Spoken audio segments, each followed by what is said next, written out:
Bonsoir donc à vous, bienvenue, merci de votre fidélité à Afrique Média, vous faites bien la télévision panafricaine.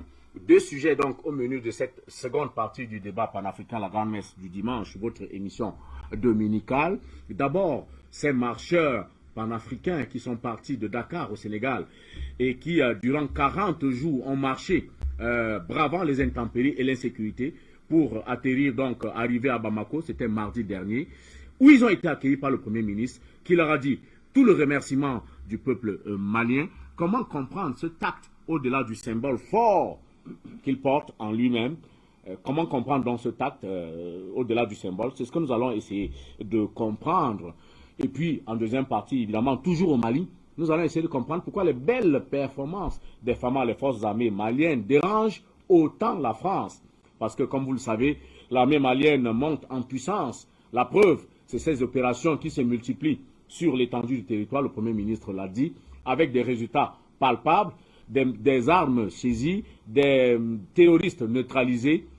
Pourquoi cela dérange autant la France? Nous allons également essayer de comprendre le pourquoi du comment. Et pour vous permettre d'avoir toutes les clés de compréhension de ces grands sujets à l'ordre du jour, eh bien, vous êtes là, Maître Janvier Momo, qu'on ne présente plus. Je vais donc m'empêcher de vous présenter. Je vous dis simplement bonsoir. Merci une fois de plus d'avoir accepté l'invitation d'Afrique Média. Monsieur Fred Bongo, bonsoir. Merci pour votre verve scolastique. Ce n'est pas tous les jours qu'on rencontre des journalistes qui ont la poigne et qui respectent le canevas intellectuel de présentation des sujets, la façon par laquelle ces sujets seront résolus. Merci. Merci à tous les téléspectateurs d'Afrique Média qui, nous croyons, Monsieur Fred Bongo, continue de croître malgré la grande infiltration dans le média, la grande infiltration française dans le média. La tête d'Afrique Média est encore debout, regard et voix claires. Un bonjour, un chaleureux bonjour à tous les téléspectateurs d'Afrique Média, à vous-même, aux techniciens sans lesquels nos émissions ne sont pas possibles, et à certains qui ont la foi en Afrique Média, qui nous rencontrent partout où nous allons, et ne cesse de clamer, M. Fred Bongo, continuez dans le combat.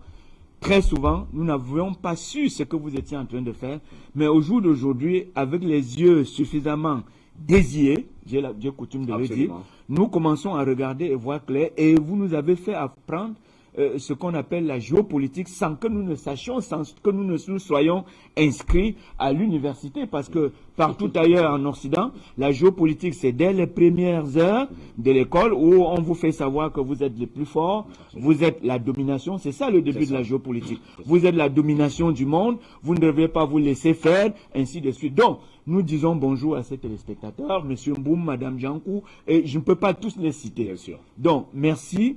Le sujet, M. Fred Bongo, les marchés panafricains opposés aux sanctions de la CEDEAO. Mais bien sûr, en franchissant la barrière, les frontières de ces États, les marchés ont dit, écoutez, les sanctions sont sans objet. On n'en veut pas. Mais on n'en veut pas. Et vous savez que le Mali est un grand fournisseur du Sénégal en termes de viande, en termes de beaucoup d'autres ressources, et vice-versa. Le Sénégal aussi est un grand fournisseur de poissons au niveau du Mali. Il est inconcevable qu'on parle des sanctions de la CEDEAO et que les populations qui ont coutume de vivre ensemble, M. Fred Bongo, et qui ont une histoire commune.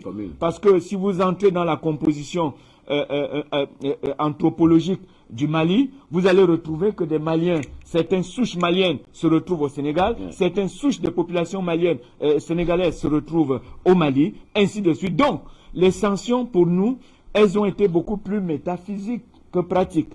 Donc, nous allons voir tout au long de notre émission l'importance, le signal que ces panafricains ont donné en marchant à pied du Sénégal jusqu'au Mali. Nous leur tirons un coup de chapeau et nous disons leur marche est la symbolique de la marche de la Nouvelle Afrique.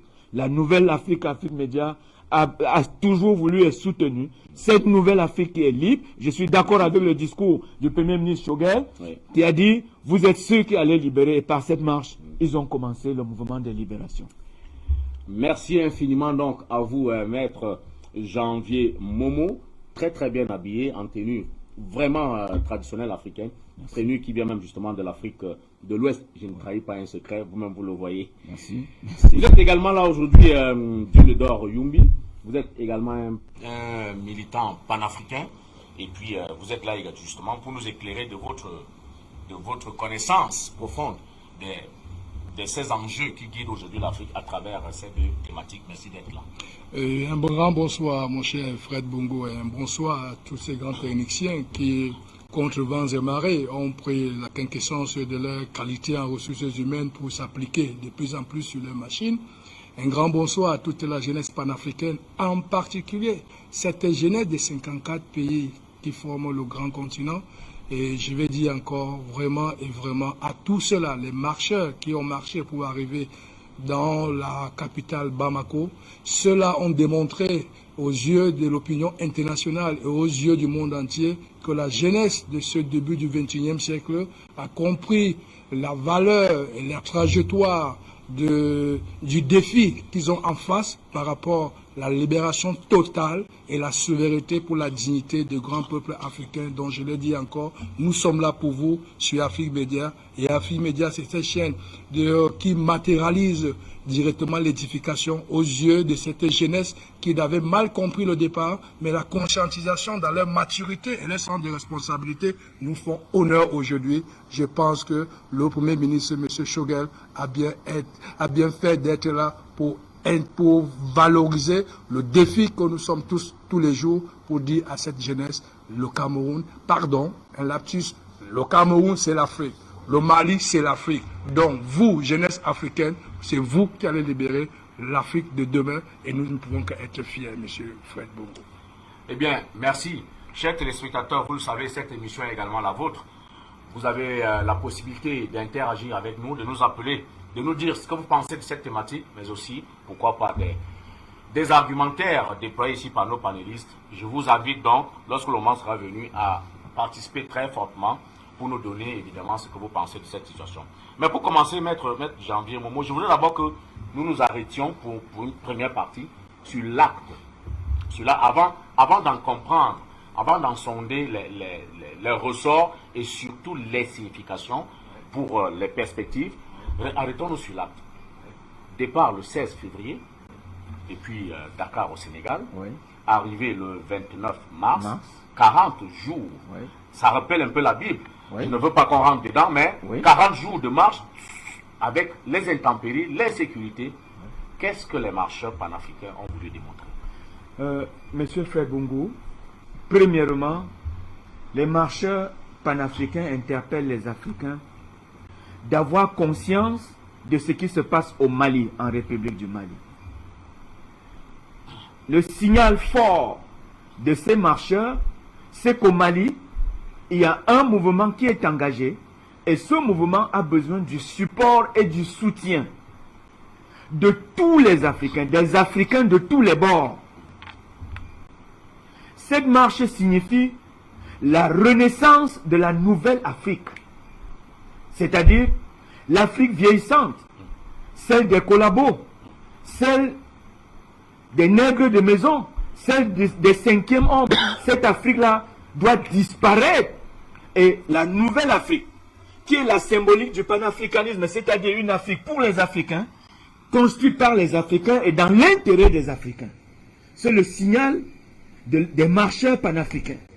Et autre chose, et surtout, il faut non seulement soutenir le mouvement de libération qui est engagé au Mali, mais M. Fred Bongo, il faut apporter l'expertise nécessaire à celle qui est déjà présente sur le sol malien. Vous savez, c'est la société civile malienne, à travers cette marche qui est célébrée. Et lorsque la société civile malienne est célébrée, c'est la société civile panafricaine qui est célébrée. C'est ceux qui ont pris le pouvoir, qui ont eu le courage et la jugeote de reprendre par un autre mouvement le pouvoir du peuple qui était en train d'être spolié entre les mains des cinquièmes hommes.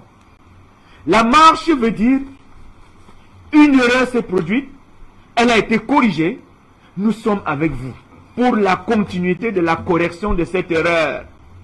Parce que l'actuel gouvernement du Mali est la symbolique de la nouvelle lutte de libération de l'Afrique. Monsieur Fred Bungu, beaucoup de luttes ont échoué. Celle du Mali, les marcheurs nous font savoir que celle du Mali n'a pas droit à l'échec. C'est la raison pour laquelle ils ont engagé le mouvement et il n'y a pas eu de décès en cours de route. C'est un signal fort. Ça ressemble à la longue marche de 1949 de Mao Tse-tung, qui aujourd'hui a réussi.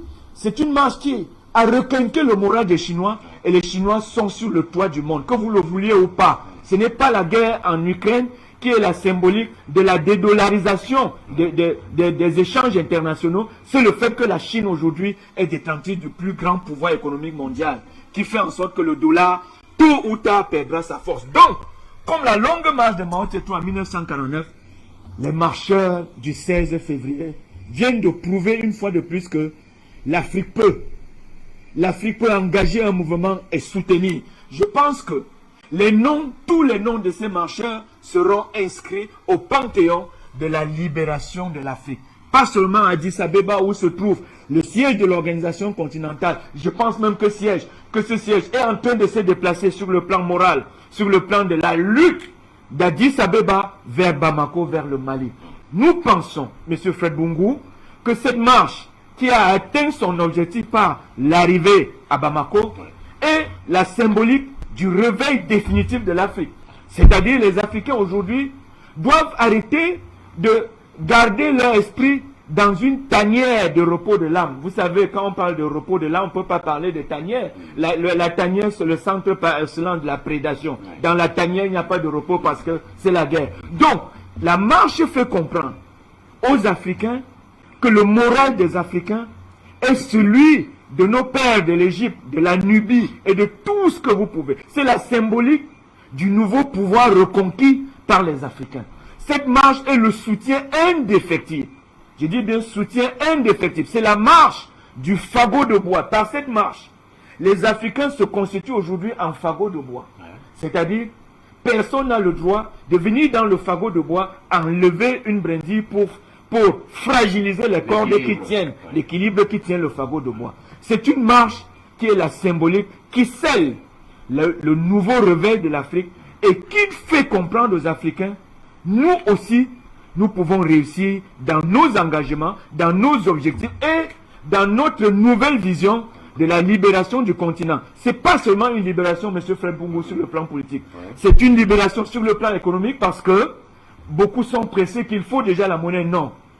Petit à petit, on va constituer le stock d'or nécessaire au Mali. Parce que de toutes les richesses du Mali, il n'y a que 3 qui sont en exploitation. Le sel, le cuivre et, non le sel, le phosphate et surtout l'or. Donc, il est question pour les marcheurs de dire aux Maliens que la libération de ce pays sera désormais comme le tuteur de tous les mouvements de libération des peuples africains. Le nouveau mouvement qui, demain, sera inscrit dans les annales de l'histoire africaine comme étant le mouvement de la nouvelle Afrique est la symbolique de la marche des panafricains qui sont arrivés à Bamako. Nous suivions cette marche parce que à un moment donné, les intempéries ont failli les faire douter d'eux-mêmes. Mais l'élan, la conscience de départ, la foi en la réussite de ce qu'on est en train de faire, de ce qu'ils ont lancé, a fait en sorte qu'ils arrivent, qu'ils atteignent Bamako et qu'ils soient reçus par les hautes personnalités des institutions maliennes. Donc, pour répondre clairement à votre question, le signal donné par les marcheurs est un signal fort. J'ai dit, cela nous rappelle la longue marche de 1949 de Mao Tse-tung.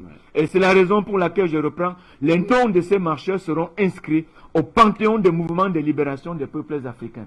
Nous croyons aux Africains et ils nous ont fait savoir, nous qui sommes ici du côté de la forêt, ils nous ont fait savoir que ce que nous parlons depuis 12 ans, M. Fred Bungu, est en train de subir l'applicabilité sur le terrain. C'est-à-dire, ce qu'ils ont fait, c'est l'application numérique des grandes théories de libération que vous, M. Fred Bungu, vous ne cessez de distiller à travers Afrique Média d'année en année et de journée en journée. Donc, nous pensons à un moment donné qu'il appartient aux Africains de saisir la signification profonde de cette marche, de l'incruster à nouveau dans nos cerveaux et d'engager des mouvements pareils dans presque tous les États. Une chose est sûre, M. Fred Bongo, l'arrivée à Bamako signifie la résurrection de Modibo Keïta Sénou.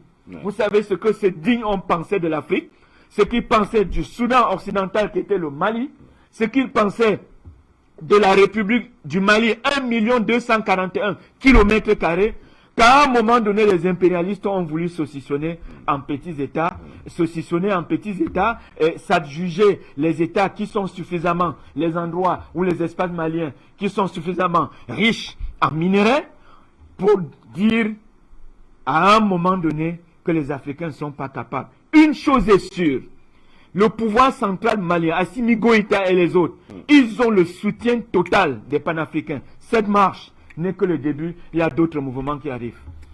Merci à vous, maître Janvier Momo. Alors, John de Yombi, au lendemain de cette sanction de la CEDEAO, on a vu tout le peuple malien comme un seul homme debout, sorti dans les rues, et pas qu'à Bamako, même dans l'arrière-pays. On a parlé d'environ 4 millions de personnes dans les rues pour dire on n'est pas d'accord avec ces sanctions. Et aujourd'hui, les autres Africains leur répondent de façon tout à fait étonnante par cette grande marche entre partis donc de Dakar jusqu'au Sénégal avec plusieurs nationalités. Eh bien, on peut dire qu'aujourd'hui, le cri de cœur des Maliens a reçu l'écho des frères africains.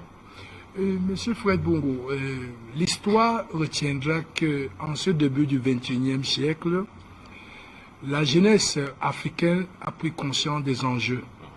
Et la jeunesse africaine, aujourd'hui, elle est mature et a ce sens de responsabilité pour son devenir.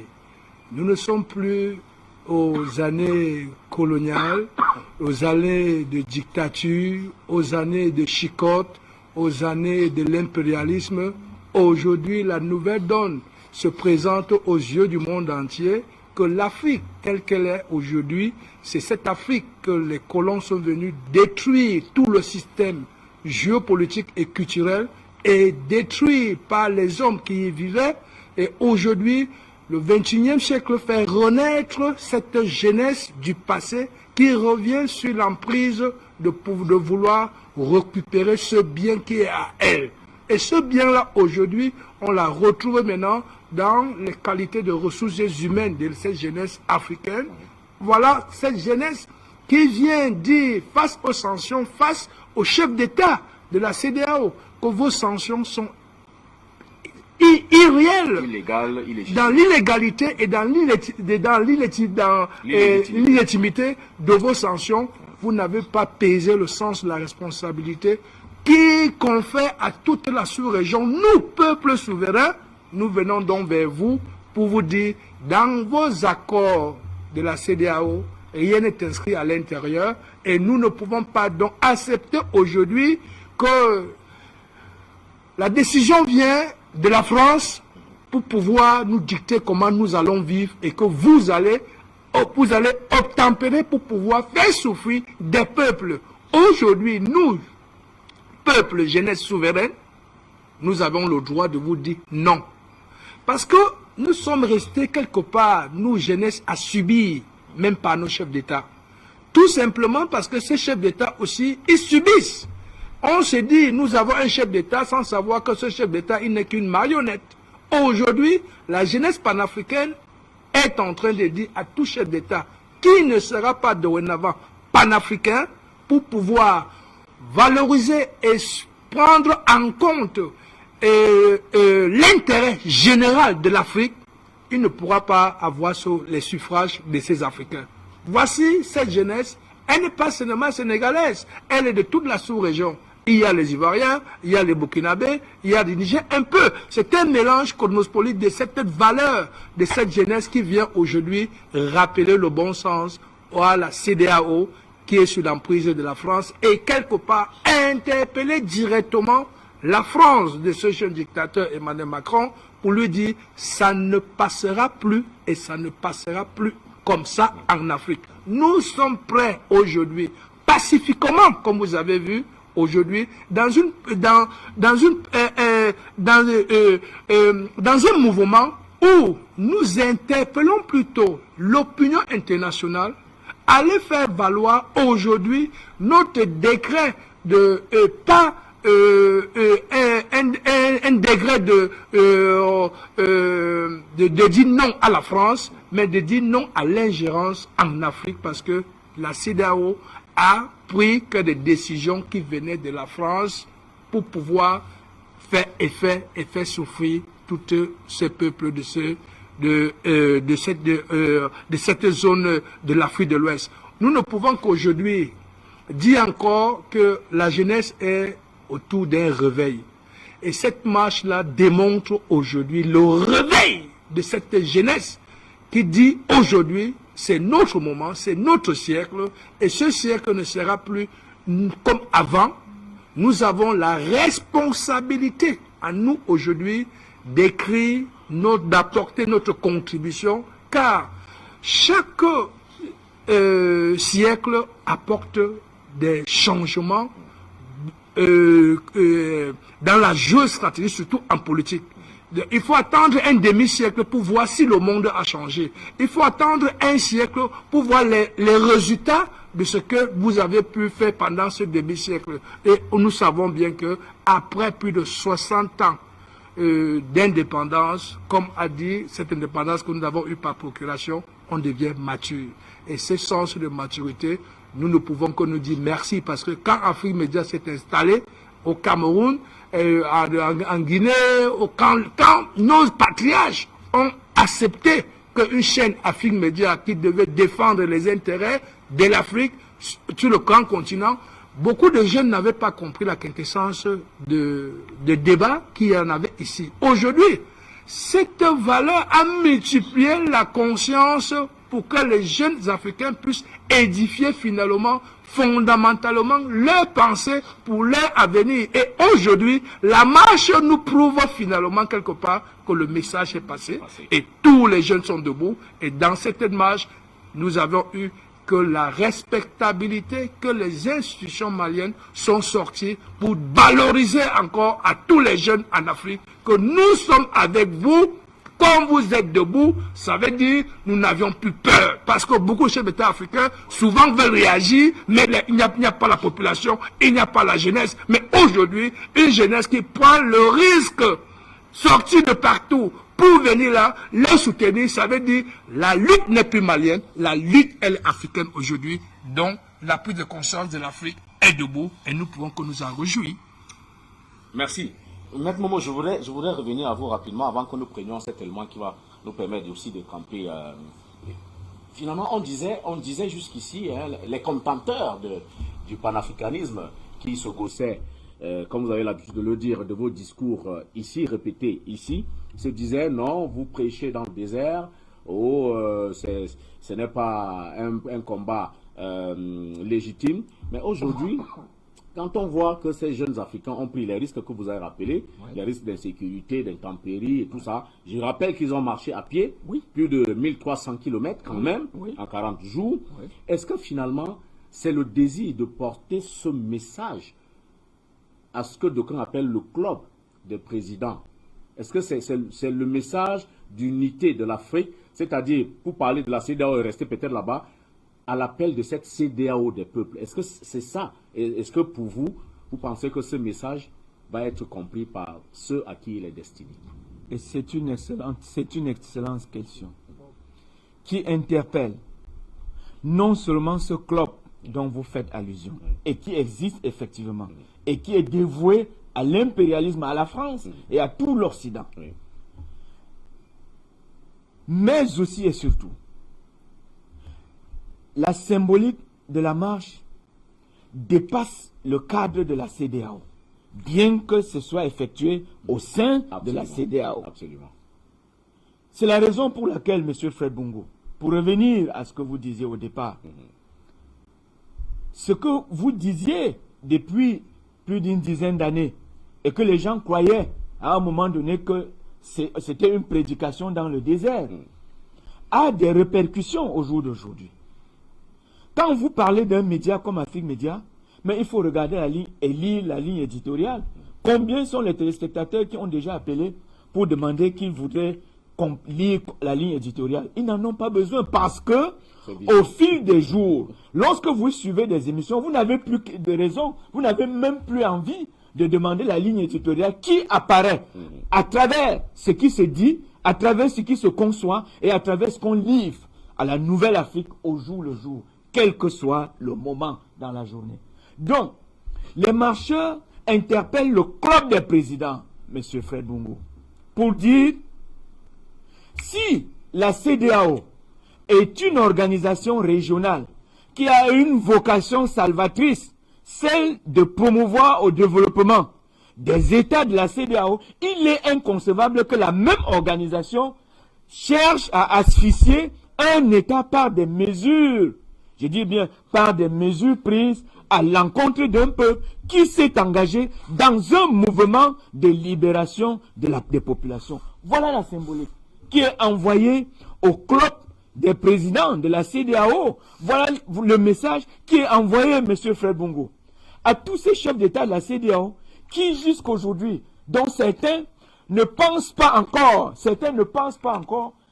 au développement, ne pensent pas encore à la véritable lutte de libération du joug colonial, parce que, il faut le dire, c'est le moment de le dire, avec la réussite de cette marche, nous sommes encore sous l'emprise de l'Occident.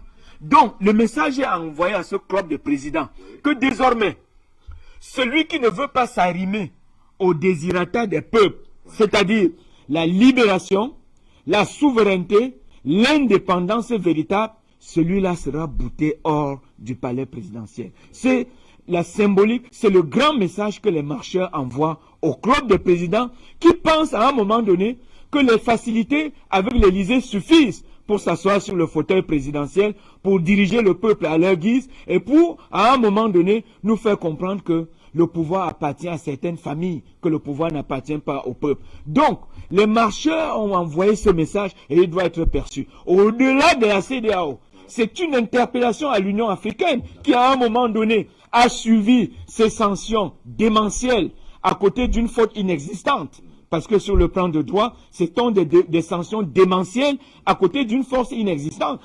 L'aspiration à un peuple à la liberté ne peut pas s'analyser comme une faute. Ailleurs, cela a été applaudi, mais nous ne comprenons pas pourquoi en Afrique, cela doit s'analyser comme une faute, comme une erreur, comme une fredaine au développement de l'histoire d'un peuple. Donc, au-delà de la CEDEAO, c'est l'Union africaine qui est interpellée. Interpellée pourquoi? Parce que l'Union africaine jusqu'aujourd'hui continue à fausser les préalables de départ, c'est-à-dire la souche, la fondation de l'organisation. Elle, jusqu'aujourd'hui, elle se plaît à faire sienne les décisions prises par une organisation sous-régionale qui lui est soumise. On n'a pas compris comment l'Union africaine a gobé les sanctions de la CEDEAO. Et nous savons que ces sanctions étaient à tête chercheuse, qu'elles venaient des cellules africaines de l'Élysée, que l'Élysée a dit, prenez des sanctions. D'ailleurs, Macron, la dernière fois, il vous a dit, je vais appeler Nana Akufo-Addo pour que la pression continue d'être exercée sur le Mali. Alors, les marcheurs ont envoyé ce message à ce club de présidents qui pensent qu'il suffit d'être admis à l'Élysée pour pouvoir gouverner l'Afrique, pour pouvoir gouverner les peuples africains à leur guise. L'histoire, cette marche, c'est une marche historique qui prouve à suffire que le mental des Africains, ce n'est plus la mentalité de l'esclave vis-à-vis du maître. Nous cherchons, nous aussi aujourd'hui, à ce que la chèvre de M. Séguin ne rentre plus dans l'enclos, M. Fred Bungu. Nous sommes considérés comme vivant dans un enclos où la France définit le cadre, les États-Unis acceptent parce que, comme c'est le relais des États-Unis et vice-versa en Afrique, qu'elle définit la politique des États, nous maintient dans l'enclos, dans l'enclos où se trouve la chèvre de M. Séguin, pour que éternellement nous ne croyons pas à la liberté. Il faut qu'ils comprennent. La chèvre de M. Séguin est sortie de l'enclos pour ne plus revenir dans le même enclos. Merci, Maître Janvier Momo, pour cette analyse. Nous allons très rapidement retourner à à la technique, prendre cet élément qui va nous permettre de nous rafraîchir un peu la mémoire sur cet grand événement, ce grand acte posé par les marcheurs panafricains qui, je vous le rappelle, sont partis de Dakar au Sénégal pour Bamako au Mali, et ils ont donc marché à pied, ils ont parcouru 1632 km. La renaissance du panafricanisme tente à se frayer un couloir sur l'axe Dakar-Bamako, à la faveur d'un marathon à pied sur plus de 1300 km, s'il vous plaît. Les marcheurs panafricanistes à la rencontre du premier responsable de la transition malienne, son Excellence le colonel Assimi Goïta, président de la transition, chef de l'État. Ce jeudi 31 mars 2022, dans l'après-midi, la salle des banquets de Koulouba avait un air panafricain, car ayant servi de cadre pour la réception des marcheurs panafricanistes par le président Goïta. Composés d'hommes et de femmes, jeunes pour la plupart, ils ont parcouru Dakar-Bamako en 39 jours, soit 1362 km, pour afficher leur soutien indéfectible et sans faille aux autorités de la transition malienne suite aux sanctions inhumaines et injustes prises par la CEDEAO et l'UEMOA contre le Mali. Il convient de rappeler que cette marche vient également en appui au soutien populaire témoigné par les populations africaines en soutien au colonel Assimi Goïta et à son équipe de la transition dans la quête de la dignité et de la défense des intérêts du peuple malien. Cela aux premières heures des sanctions. Une initiative accueillie avec beaucoup d'estime par les plus hautes autorités de notre pays et la participation massive des présidents d'institutions et des membres du gouvernement à travers cette cérémonie en est la parfaite illustration. L'événement débuta par l'allocution du ministre des Affaires étrangères, son Excellence Abdoulaye Diop, assurant l'intérim de son homologue en charge de l'intégration africaine. Droit dans ses bottes, le ministre Diop a tout d'abord salué le courage, la bravoure des marcheurs et a exhorté par la même occasion les chefs d'État à s'inspirer de ce jeune. Je voulais très humblement, au nom de mon collègue, vous souhaiter la bienvenue, saluer votre geste et souhaiter que ce geste puisse aussi être pris en charge par les dirigeants de la région qui n'ont déjà pas écouté l'appel de la Cour de justice de l'Union économique monétaire qui a relevé le caractère illégal de ce geste. Aujourd'hui, vous, peuple, vous êtes ici pour démontrer que cet acte est injuste, c'est inhumain.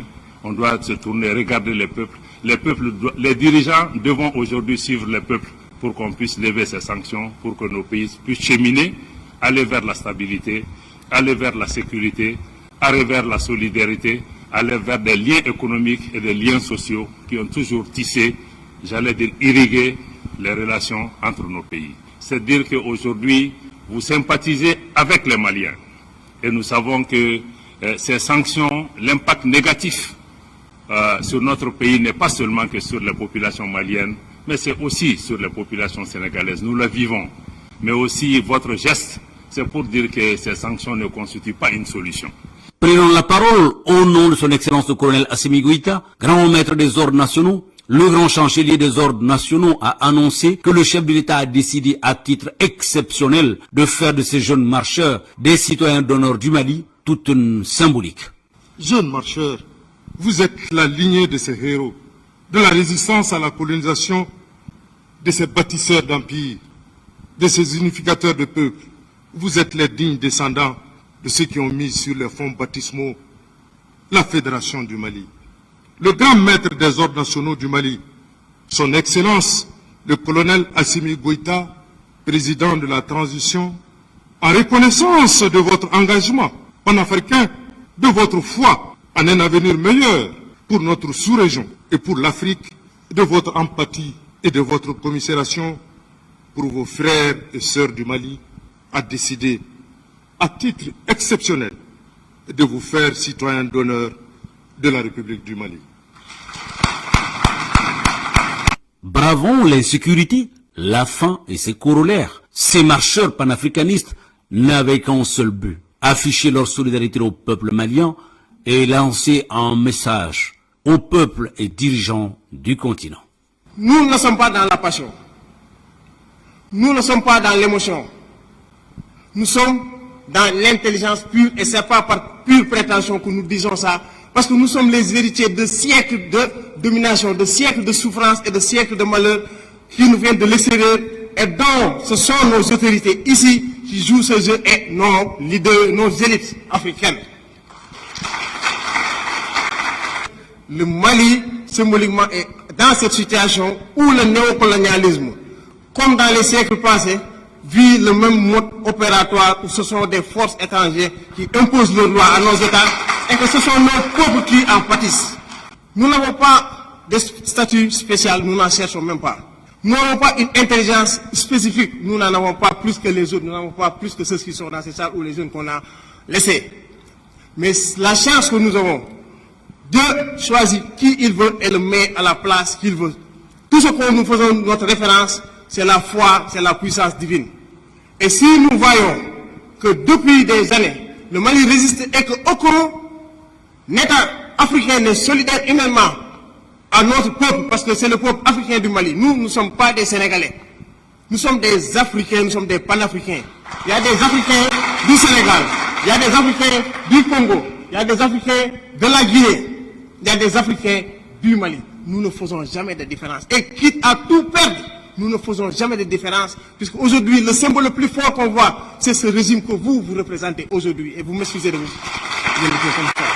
Le moins qu'on puisse dire, c'est que le panafricanisme renaît dans le cœur des Africains. Le train de l'unité des peuples est en train de largement dépasser celui des dirigeants. Et ces marcheurs panafricanistes comptent bien en être le porte-flambeau. Une leçon à suivre par nos organisations sous-régionales, voire continentales, qui doivent mieux évaluer la situation des pays avant de se lancer dans des mesures et sanctions qui n'affaiblissent que ces peuples. Les autorités maliennes peuvent désormais compter sur le soutien de la jeunesse africaine qui se reconnaissent entièrement dans leur combat. Voilà, merci donc à la technique, à la réalisation pour ce bel élément qui nous replonge évidemment dans cette actualité importante. Je vous accueille également, patient parfait d'homme, qui vous avait rejoint sur ce plateau. Bonsoir, merci d'être là.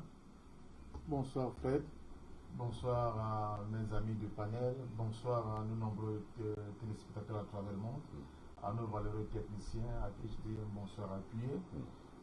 Vraiment, c'est quelque chose de fantastique que je viens de voir. Merci pour cette invitation.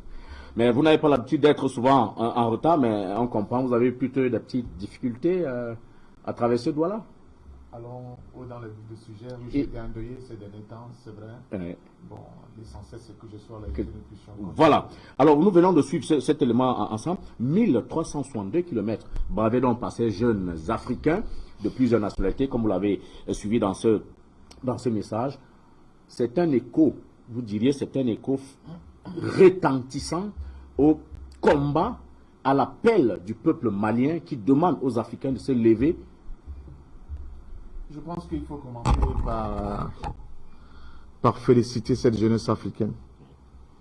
Il faut féliciter cette jeunesse africaine, d'autant plus que de 20 mots, comme certains qualifiaient nos attitudes sur les différents plateaux d'Afrique Média, ça fait plus d'une décennie, où nous étions un peu considérés comme cette espèce de voix qui crie dans le désert. On voit que de plus en plus, ces paroles prennent corps par des actes concrets, que ce soit au niveau des leaders sur le plan institutionnel, mais que ces paroles, cette demande, cette requête, ce cri prennent évidemment corps au sein du cœur des Africains, surtout de la jeunesse africaine aujourd'hui. Vous voyez, Fred, si cet événement s'était passé sur d'autres cieux, hors de notre continent, il l'aurait fait l'élément majeur de l'actualité pendant des mois, pour montrer le patriotisme des autres. Mais hormis Afrique Média et quelques relais dans les réseaux sociaux, quels sont les médias majeurs en Afrique qui ont parlé de cet espoir, de cette détermination? C'est ça aussi la faiblesse de notre continent. Ne pas valoriser les actes forts que pose au quotidien notre jeunesse. Ne pas soutenir les institutions, les médias alternatifs, les individus qui ont tout sacrifié pour faire renaître le combat de Kwame Nkrumah et de ses amis. C'est pour cela que je suis vraiment ému de me rendre compte que nos paroles ne s'envolent pas comme ça dans le vide. Ah non, ces paroles-là, cette détermination, ce combat que nous menons depuis plus d'une décennie, je dis encore, alors là, seulement sur le plan médiatique, sur Afrique Média, mais pour certains d'entre nous, à les 16 mois, ça fait plus de 3 décennies que nous sommes dans ce combat pour le réveil panafricain. Pourquoi? Parce qu'à l'analyse de tout ce qui se fait dans le monde, à l'analyse de la situation géopolitique qui est la nôtre actuellement, nous sommes arrivés à une conclusion. L'Afrique ne pourra se débarrasser de la tutelle des pays occidentaux que dans le cadre du panafricanisme. C'est tout. Uniquement dans le cadre du panafricanisme. C'est tout. Et quand l'un de nous est frappé, quand on tente de nous ravaler au rang des bêtes, quand on tente de nous recoloniser, et qu'on voit la détermination, la fougue de cette jeunesse qui dit non à travers plus de 1000 km de marche, cela devait non seulement interpeller plus d'un, mais cela devait faire l'objet d'une grande publicité à travers notre continent pour dire à notre jeunesse, c'est vrai, il est difficile, nous vivons dans des conditions de misère, de difficulté, mais notre foi inébranlable dans l'objectif que nous sommes fixés, à savoir faire de l'Afrique un pays uni, un continent dans un pays uni, je crois que c'est quelque chose d'exceptionnel. Et ce jeune a dit quelque chose de fondamental. J'ai souvent le dit, le Cameroun c'est ma patrie, mais l'Afrique est notre avenir. Si un jeune Africain omet de le comprendre, il est complètement hors jeu. Aujourd'hui, les événements à travers le monde nous montrent qu'il n'y a que les blocs forts, les blocs soudés. Comme c'est le cas en Afrique, on dit, ah, vous n'avez pas des États-nations. Mais oui, messieurs, nous avons une culture commune. Nous avons une histoire commune. Il est hors de question qu'un pays tiers, comme c'est le cas au Mali aujourd'hui, soit l'objet des attaques répétées, des attaques perfides de la part de l'Occident, surtout de la France, et que on est des gens sur le continent qui le voient, qui rasent les murs, qui sont dans l'incapacité d'assumer leurs responsabilités. Et c'est pour cela que je dis à cette jeunesse, bravo, bravo à cette jeunesse. Et je sais que c'est tout simplement un échantillon qui nous a été présenté. Vous êtes des milliers, vous êtes des millions d'Africains décidés à faire de notre continent un pays respecté et respectable sur le plan international. Le Mali n'est plus seul. Attention, le Mali n'est plus seul.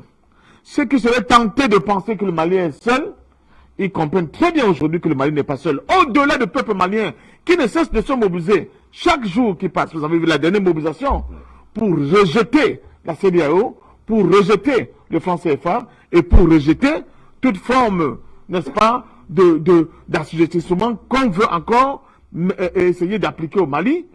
Le Mali n'est pas seul parce que parcourir les rues des pays africains, de Dakar pratiquement au Cap, parcourir les rues des capitales africaines, de Yaoundé pratiquement à Nairobi, je ne sais pas, écouter la jeunesse parler, et là, ces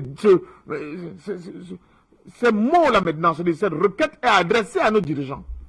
C'est justement, avant d'y arriver, je voudrais quand même, vous allez peut-être en profiter pour en parler, quand on voit quand même la disponibilité aujourd'hui des autorités maliennes à accueillir ces jeunes, à leur dire, votre message, il arrive dans notre cœur. Ce n'est pas quand même un non-événement non plus. Mais, accueilli par le Premier ministre, reçu par le président de la transition, c'est quand même aussi des actes forts. Mais il y a un nouveau paradigme qui se crée sous vos yeux en Afrique, et dont nous faisons semblant de ne pas voir. La gouvernance africaine nouvelle, panafricaine, elle n'a rien à voir avec la gouvernance néocoloniale qui est faite de condescendance, même de la part de nos propres dirigeants.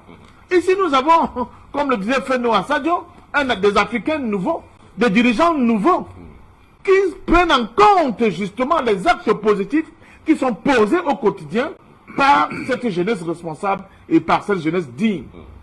On l'a vu avec la crise ivoirienne, cette crise post-électorale, comment la jeunesse africaine s'est mobilisée, que ce soit celle qui est à l'intérieur du continent, que ce soit celle qui est au niveau de la diaspora.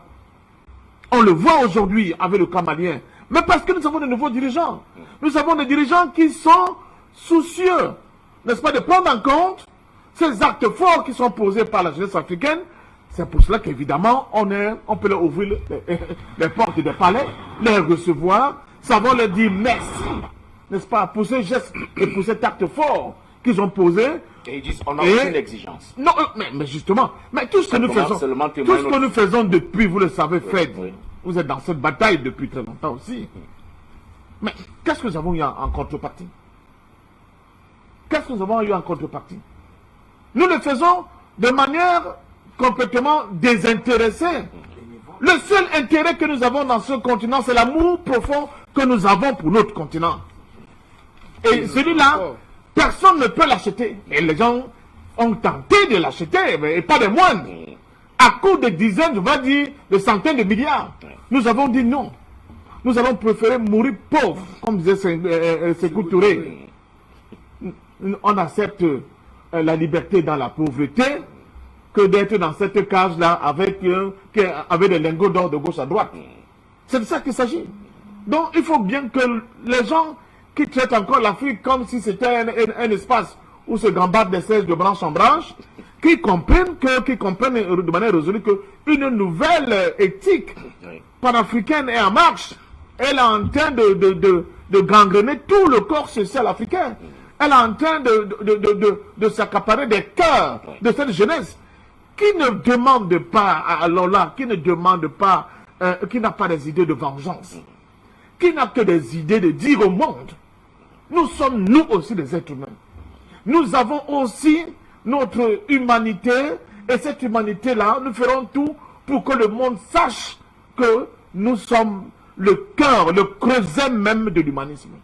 Et c'est ça le sens de ce sacrifice que vous voyez. Mais faites le maître, faites Bungu. Alors, pour les jeunes qui nous regardent peut-être au Cameroun, ça peut faire partie de doigts là pour Koussérien, attention, hein. C'est pas un jeu, le faire. Mais pourquoi il y a eu beaucoup de Sénégalais, justement, dans cette marche, qui est partie, justement, de Dakar? C'est une autre manière de dire au mouvement sénégalais, nous ne sommes pas du tout d'accord avec la décision de la CEDEAO. Parce qu'elle impacte le vivre ensemble entre deux peuples. Le peuple malien et le peuple sénégalais. Donc des expériences. On dirait que vous êtes passé le mot avec Maître. Oui, mais dans des expériences dans le passé, on démontrait que ces deux peuples-là ne peuvent pas être divisés, ne peuvent pas être complètement fractionnés. C'est de ça qu'il s'agit. Donc c'est un pied de nez qui font non seulement aux dirigeants, que ce soit du Sénégal, que ce soit de la Côte d'Ivoire, que ce soit du Togo et d'autres pays qui ont pris ces sanctions uniques, sans oublier le Ghana, qui fait honte justement à Kwame Nkrumah, aujourd'hui, qui fait honte à Jerry Rawlings, aujourd'hui, donc, mais aussi pour dire aux Occidentaux qui ont tendance à penser que nous sommes une patte malléable et modélable, à souhait en fonction de leurs envies, que cette Afrique-là, la nouvelle Afrique qui se crée, est prête à prendre son destin en main. Merci. Je vais revenir à vous. Le temps, certainement, d'aller d'abord accueillir nos autres nombreux invités, notamment vous, Nestor Podassé. Vous êtes évidemment activiste panafricaniste. Comment est-ce que vous avez vécu, vous, cette longue marche des jeunes panafricains qui sont allés au Mali dire aux Maliens, au peuple malien, mais aussi aux autorités maliennes, nous sommes avec vous, on est ensemble.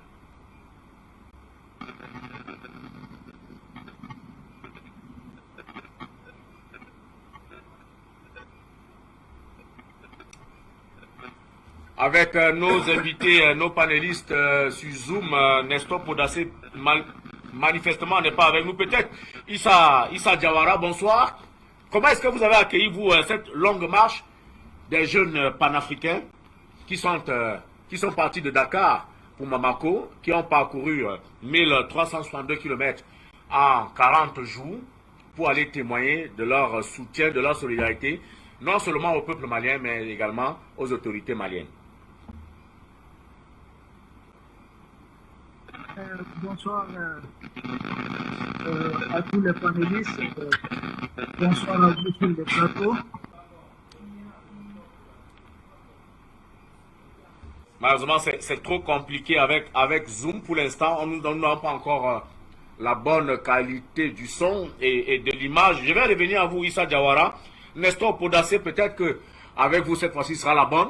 Comment est-ce que vous avez vécu, vous, cette longue marche des jeunes panafricains qui sont partis de Dakar pour Bamako, 1362 km, pour témoigner de leur solidarité, leur soutien au peuple malien, et surtout avec les autorités de ce pays-là?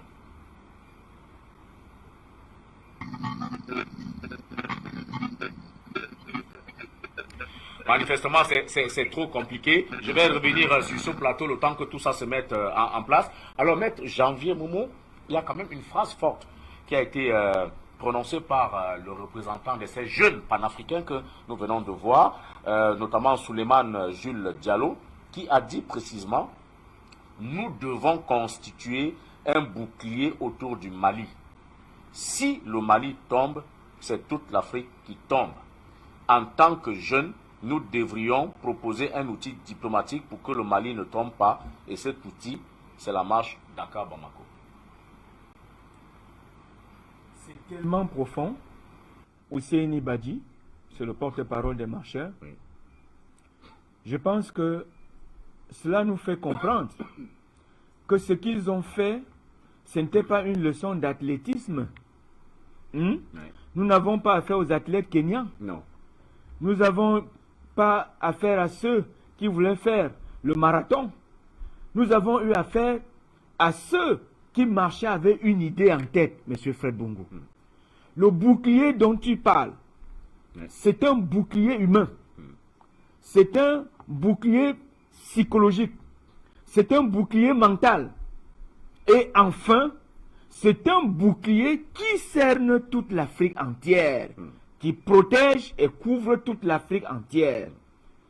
Une carapace qui se veut protectrice, non seulement pour l'ancien Soudan occidental qu'est le Mali, mais aussi et surtout pour tout le continent africain. Le message a toute sa puissance, a toute sa splendeur, a toute son efficacité. Alors, si le Mali tombe, c'est toute si le Mali tombe, c'est toute l'Afrique qui tombe. Qu'est-ce que cela veut dire? Cela veut dire que le mouvement qui est engagé au Mali aujourd'hui est la symbolique des aspirations des peuples africains nouveaux. C'est, à l'entame, j'ai parlé de la Renaissance. Cette marche aurait pu être baptisée la marche de la Renaissance africaine. C'est-à-dire la marche du renouveau africain, dans la reconquête de la liberté des aspirations africaines à l'indépendance et à la véritable souveraineté. Tel que souhaité par Modibo Keïta Sénou. C'est enfin, M. Fred Bungu, le résumé de ce que les nouveaux enfants africains pensent des dernières chaînes de l'esclavage. Vous savez, à un moment donné, les indépendances factices, comme le disait M. Yumbi tout à l'heure, qui ont été distribuées, j'ai dit bien qui ont été distribuées aux Africains, ces indépendances factices, en réalité, constituaient une autre chaîne de l'esclavage qui n'était pas toujours visible et perceptible. Pourquoi? Parce que, même indépendants, nous sommes restés sous le joug monétaire, nous sommes restés sous la détérioration des termes de l'échange, nous sommes restés sur la conspiration quand un État africain veut se développer. C'est-à-dire, il y a une conspiration internationale. Mais, M. Fred Bungu, pour faire un tour au Cameroun, les barrages qui ont été annoncés et qui devaient sous-tendre, je dis qui devaient sous-tendre la sidérurgie, l'industrie de transformation locale. Absolument. Ces barrages ont produit quoi jusqu'au jour d'aujourd'hui? Rien. Vous comprenez que les conspirateurs qui encadrent les pouvoirs ont tout fait pour que l'énergie souhaitée par ces barrages devienne aujourd'hui une désillusion totale. C'est la raison pour laquelle je parle des conspirateurs. Donc, les marcheurs ont voulu résumer les nouvelles aspirations des peuples africains à l'indépendance, à la liberté et surtout à la souveraineté. Sékou Touré le disait. Nous ne voulions pas que fût inscrit dans l'histoire de l'Afrique cette pénible notion qu'un jour, une France généreuse a offert sur le plateau l'indépendance à tous les États africains et que tous ces États, à l'unanimité, l'avaient accepté. C'est le véritable nom. Nous ne sommes pas en 58 en Guinée. Nous sommes en 2022 entre le Sénégal et le Mali. C'est un nouveau nom. C'est un nouveau nom face à l'impérialisme. C'est un nouveau nom face à la continuité de la détérioration des termes de l'échange, qui veut que les produits de nos matières premières soient fixés par l'acheteur occidental. C'est la marche qui dit non à la continuité du nazisme monétaire, qui veut que le fruit des échanges internationaux africains soit le fruit en argent, soit déposé dans un compte d'opération ouvert dans le trésor public français, auquel les Africains dont le compte est ouvert en leur nom n'ont pas accès et ne peuvent pas demander une reddition de compte. C'est-à-dire, qu'est-ce que le compte a produit, qu'est-ce qu'il en reste. Il vous dit seulement, vous n'avez plus de devises, il faut renflouer votre compte dans le trésor public français en termes de devises. La marche dit non à cet état de choses. La réussite de cette marche, c'est l'ouverture de la nouvelle Afrique. Il a raison, Ousseini, de dire que si le Mali échoue, cela voudra tout simplement dire que l'Afrique est encore échouée. Et vous comprenez, M. Fred Bungu, vous comprenez pourquoi Jean-Yves Le Drian ne baisse pas, ne plie pas les chines jusqu'au jour d'aujourd'hui. Il continue à chercher les méthodes par lesquelles il faut renverser le pouvoir visionnaire du Mali, qui est en train non seulement de libérer le peuple malien, mais aussi et surtout de contribuer de façon directe à la libération de tous les peuples africains qui aspirent à la véritable indépendance politique, à l'indépendance économique, à la souveraineté monétaire et à la souveraineté au niveau des échanges internationaux. Je pense qu'à ce moment, à un moment donné, les marchés ont compris qu'il faut cette nouvelle Afrique, une nouvelle Afrique qui répond du panafricanisme, c'est-à-dire une nouvelle Afrique pour les Africains, une nouvelle Afrique construite par les Africains et dans l'intérêt des Africains. Voilà l'essence du panafricanisme donné par les marcheurs de Dakar à Bamako. Merci infiniment. Nous allons essayer encore d'avoir nos panélistes sur Zoom. Cette fois-ci, nous essayons avec vous. Roland Bayala, bonsoir. Merci d'être en direct sur Afrique Média avec nous. Le Premier ministre Choguel Kokala Maïga, en recevant les marcheurs panafricains, leur a dit, et je cite, « C'est votre génération qui va libérer l'Afrique en restaurant sa dignité, son honneur et son indépendance. » Comment est-ce que vous comprenez ce propos du Premier ministre de la transition malienne?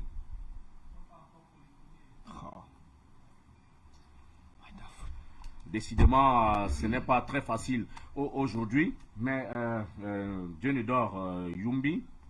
Vous avez suivi également cet élément avec nous et surtout cette sortie du Premier ministre malien. Visiblement, il dit compter sur la jeunesse africaine pour remporter les défis, non seulement d'aujourd'hui, mais les défis de demain, notamment pour ce qui concerne le Mali, mais de façon générale pour toute l'Afrique.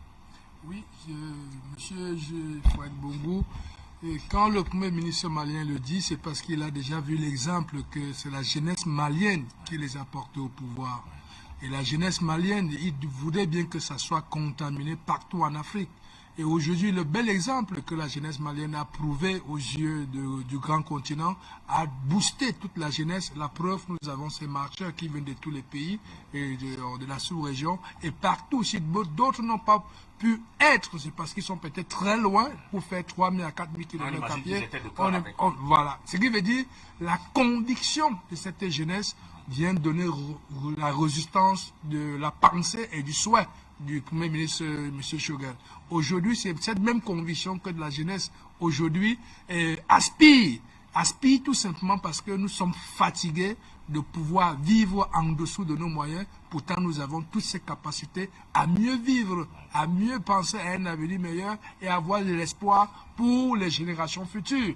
Aujourd'hui, cette jeunesse vient quelque part se retrouver comme si c'était je suis dans un autre bout, vous êtes dans un autre bout. Ce que M. Poutine est en train de faire. Il est en train de donner cette résurrection, est en train de donner espoir au grand continent africain. Et ça tombe au même moment que la prise de conscience des enjeux géostratégiques, géoéconomiques, géofinanciers. La jeunesse en a pris cette conscience. Et aujourd'hui, ça vient tout simplement nous galvaniser. Et nous sommes prêts. Et Poutine n'a que demandé ça à l'Afrique pour dire ce que je suis en train de faire en Ukraine et ce que mes convictions, stratèges, hommes d'hommes politiques d'homme de paix, d'homme de vie, c'est voudra que demain, vous les Africains, que quelque part vous puissiez bénéficier de tout ce désordre que les Occidentaux vous ont aliéné depuis près de 300 ans aujourd'hui, qu'aujourd'hui vous pouviez sortir vainqueurs. Aujourd'hui, cette jeunesse, nous sommes en train de démontrer que nous sommes des vainqueurs et nous sommes déjà arrivés où il fallait déjà, parce que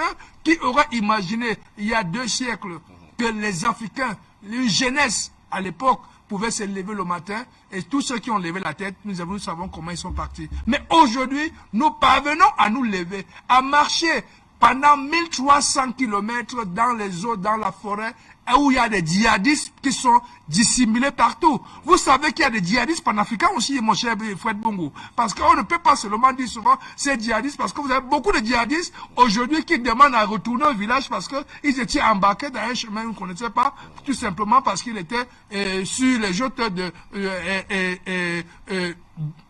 du formateur qui était le colon. Aujourd'hui, on a voulu tout simplement diaboliser toute la jeunesse africaine pour pouvoir bien encore l'assimiler, mais c'est cette jeunesse-là aujourd'hui qui a dit non, les enjeux politiques, les enjeux sécuritaires, les enjeux financiers, les enjeux culturels sont nos défis pour demain, et le plus important, c'est l'enjeu de la souveraineté pour notre dignité qui donne la possibilité que cette jeunesse se retrouve de partout, et nous profitons toujours, chaque fois que nous sommes chez Afimedia, que nous avons l'occasion de tout simplement dire à ces jeunes, multipliez-vous, sortez, libérez-vous, vous êtes aujourd'hui nous sommes aujourd'hui face à l'écriture moderne de notre histoire. Ce n'est pas un Nkrumah qui va se lever le matin, qui va se lever dans sa tombe pour venir libérer l'Afrique. Ce n'est pas Modibo Keïta qui viendra libérer l'Afrique, mais c'est nous, ils ont montré la voie, et cette voie, c'est à nous aujourd'hui, c'est notre génération aujourd'hui qui devions lancer ce grand défi, et peut-être nous allons même finir ce défi, parce que moi je parie et je suis très optimiste sur ça, que la fin de cette crise qui se passe en Russie, qui est en train de changer tout le monde entier, aujourd'hui, cette vision partant de là, l'Afrique pourra dire décidément aux Occidentaux, en particulier la France, parce que la France en a fait main basse sur l'Afrique, elle ne veut que personne rentre en Afrique. Nous pensons qu'au fur et à mesure que nous allons dire carrément à la France, nous ne voulons plus de vous, et dans toutes les chancelleries où je demande encore une marche pacifique, devant toutes les chancelleries françaises partout en Afrique, pas pour casser les ambassades, mais pour justement réclamer le départ de toutes les forces militaires sur le sol africain. Nous pensons qu'en ce moment, comme le disait encore mon copain ici, nous ne sommes pas prêts à changer, à battre monnaie aujourd'hui, parce que nous faut une cargaison d'or pour être prêts à battre cette monnaie. Mais il faut sortir d'abord l'insécurité. Parce que tant qu'il y a l'insécurité, nous ne pouvons pas nous organiser. Donc aujourd'hui, ces jeunesses qui s'organisent déjà à marcher, à venir au Mali, est en train de donner la quintessence de tout ce que nous faisons ici, et qu'ils ont pris la conscience, et cette prise de conscience, c'est une mobilisation qui est lancée, et comme elle est lancée, la France n'aura que des yeux pour regretter qu'elle a sous-estimé le sens de responsabilité, la maturité des Africains en ce début du XXIe siècle. Et nous ne sommes que heureux parce que, comme on dit souvent, on dit souvent ici chez Odo en Afrique, l'erreur faut Mutuku n'a jamais fondos. Comme ils ont fait l'erreur de nous sous-estimer, ça nous a donné qu'un boulevard, et que nous sommes passés, et comme nous sommes passés, personne ne pourra plus nous attraper, car M. Poutine est en train de nous montrer le chemin, de nous montrer la détermination, comment nous devions faire pour pouvoir nous en sortir. Et nous avons appris déjà cette conviction, personne ne peut plus l'arracher, et c'est bon pour qu'aujourd'hui l'Afrique et les Africains et les Africaines que je soutiens aujourd'hui, parce que dans ce combat aujourd'hui, vous voyez que dans cette marche, il y a des femmes. Donc ce qui veut dire, c'est il y a une symbiose entre la jeunesse Vous voulez les exclure, les femmes? Non, parce que souvent on a l'art de dire que ce sont des hommes, mais aujourd'hui la lutte elle est féministe. Plus même, parce que quand ce que femme veut, Dieu le veut. Aujourd'hui, les hommes prennent le devant. Voici les femmes qui sont là partout. Vous avez dit que la jeunesse africaine, aujourd'hui, elle est debout. Rien ne peut l'arrêter. Sauf les chefs d'État qui sont là, qui doivent savoir nous accompagner aujourd'hui, parce que les élections qu'ils proclament chaque fois ne seront plus pareilles, parce que nous avons besoin des chefs d'État panafricain. Merci. Ce que femme veut, Dieu le veut, peut-être patient, parfait, d'homme aussi. Mais en tout cas, ces jeunes ont fait preuve de beaucoup de courage. On ne l'a pas suffisamment dit. Mais au-delà du symbole, de la symbolique de cette marche, il y a aussi quand même une vision géopolitique et donc panafricaine adossée à cette marche, puisque, et comme l'a dit le porte-parole des marcheurs, il a dit « Nos convictions sont adossées aux idées de Cheikh Anta Diop ». Justement en appelant, par exemple, les autorités maliennes à intégrer l'œuvre de l'anthropologue sénégalais dans le programme d'enseignement fondamental. C'est aussi une voie à suivre pour, dans le cadre de cette révolution culturelle et politique. Mais évidemment, je pense que quand on parle de panafricanisme, on a quand même des référentiels. Oui. En termes d'intellectuels, en termes de penseurs, en termes de politique, nous les avons. Et Cheikh Anta Diop fait partie de ce vivrier dans lequel nous devons nous ressourcer de manière permanente pour mieux analyser, n'est-ce pas, la société qui est en perpétuel mouvement avec des dynamiques souvent qui tendent à nous échapper parce que eux, ils ont posé les fondamentaux de la réflexion dans des domaines bien précis. Et il n'est pas seul. Non, il n'est pas seul. Voilà, il n'est pas seul. Mais c'était dans le cadre de ce que vous avez dit, oui. Par exemple, que ce mouvement des jeunes n'a pas reçu l'écho qu'il aurait dû avoir. Oui. Est-ce qu'aujourd'hui, les enseignements de Cheikh Anta Diop qui dit que l'homme noir est entré dans la science bien longtemps avant l'homme blanc, est-ce que commencer à enseigner ça aux jeunes Africains, est-ce que ce ne serait pas aussi un adjuvant à ce combat panafricain? Ce sont des décisions politiques. Oui. Nous sommes bloqués depuis, si on peut le dire comme ça, nous allons à pas de tortue depuis un certain temps, parce qu'il y a des politiques qui ne suivent pas, qui eux-mêmes ont des pesanteurs, qui les empêchent d'aller de l'avant. Ça peut être leur passé, ça peut être la manière dont ils sont arrivés au pouvoir, ça peut être même l'idéologie qu'ils ont épousée. Il y a d'autres qui pensent que dans ce monde, on ne peut pas se libérer si on n'est pas sous le joug, n'est-ce pas, d'une philosophie néolibérale occidentale, etc., etc. Mais les femmes, tout à l'heure, mon ami Yumbi parlait des femmes, mais les femmes ont toujours été dans les batailles panafricaines. Toujours. Elles ont toujours été, et même souvent, elles ont eu des postes de premier plan. Ne l'oublions pas, même dans l'Afrique ancienne, quand on parle des Amazones, je prends ce cas-là, n'est-ce pas, de roi Béanzin, ce n'était pas des gens qui étaient à l'arrière, c'est elles qui affrontaient l'ennemi en premier. Alors, et ça, c'est une vérité. Il n'y a pas de révolution authentique nulle part au monde sans la participation des femmes. C'est le degré de la participation des femmes dans une révolution qui va présager de l'issue de la bataille finale. Plus les femmes sont en retrait dans une lutte, moins celle-là a des chances de pouvoir prospérer. Et je crois que la bataille panafricaine aujourd'hui prend de l'ampleur parce que les femmes ne se sont pas mises en marche, elles ont pris le devant. Même sur votre propre plateau, quand vous avez vos appelants, les Madame Cissé, tout ce monde-là, c'est quoi? C'est toute cette armée de femmes à la suite, n'est-ce pas, de braves femmes maliennes que nous avons vues. Parce que Aminata Fofana, à qui je salue d'ailleurs, elle est arrivée, mais avant, il y avait même dans ces dernières années une brave femme au Mali qui a vraiment donné le coup de... Pendant le mouvement intermondialiste, elle a même été interdit de pouvoir entrer en France, etc., etc. Ça amène à Traoré. Donc les femmes ont toujours été là. Il y a eu des arrêtés, plein de femmes qui se sont battues, n'est-ce pas, les princesses de Bana, etc., etc. Les Adjeté à Blawa, toujours les Kumpa Vita, les femmes ont toujours été là. L'autre question, c'est la question de pouvoir battre monnaie. Ça aussi, c'est une question, on n'a pas une cargaison d'or suffisant, mais non. Mais ils sont prompts à acheter notre pétrole par anticipation. Alors, qui va désigner sur le moyen s'ils ne sont prêts à le vendre notre or par anticipation. Donc, nous avons ces réserves-là. Elles nous permettent de battre monnaie tout de suite et maintenant. C'est une question de volonté politique, je continue de dire. Et c'est pour cela que la symbolique de cette jeunesse est extrêmement importante. Qu'est-ce qu'elle dit? Elle dit aux décideurs de notre continent, le problème, ce n'est pas la jeunesse. Le problème, c'est votre manque de courage politique. Chaque fois que nous serons face à des décideurs de moment, à des exécutifs, à des prééminences institutionnelles et diplomatiques qui vont prendre le sens du panafricanisme, ils peuvent être sûrs d'une chose. ils auront l'appui et le soutien de la jeunesse panafricaine. C'est une vérité. On l'a vu en Côte d'Ivoire.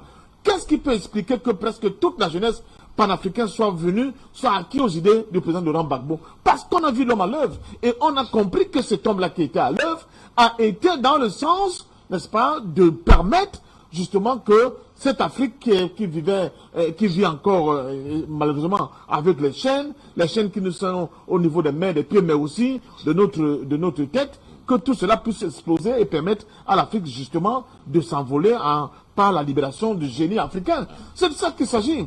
Et je pense qu'aujourd'hui, il y a beaucoup de choses qui se font et qui vont se faire dans les jours à venir. C'est pour cela que l'acte majeur qu'a posé cette jeunesse est énorme. Vous vous souvenez, la Chine dont on parle, mais il y a aussi la grande marche, n'est-ce pas, de Mao, ne l'oubliez pas. Bon, ce n'est pas parce que... nous l'a rappelé. Ah oui, on parle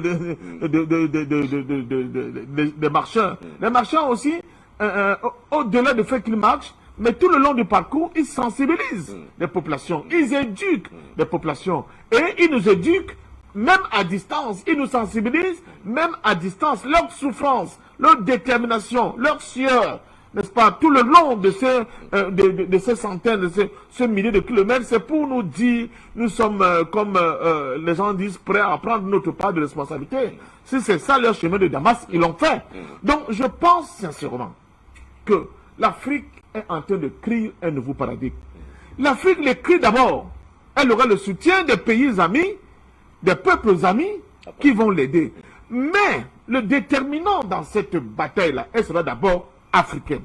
Ça va d'abord dépendre de notre propre volonté d'aller de l'avant. Si nous avons des amis russes qui ont pu venir, que ce soit en Centrafrique, en République centrafricaine ou bien au Mali, c'est d'abord parce que ils ont trouvé qu'il y avait une détermination endogène qui était prête à prendre ses responsabilités. Et là où il y aura ces responsabilités, je peux vous dire, au-delà même de la Russie, il y aura toujours des peuples à travers le monde qui seront prêts à venir prêter main forte à notre continent, à notre peuple, parce que humainement, Fred Bungu, humainement, aucun homme doté de bon sens n'accepte l'injustice.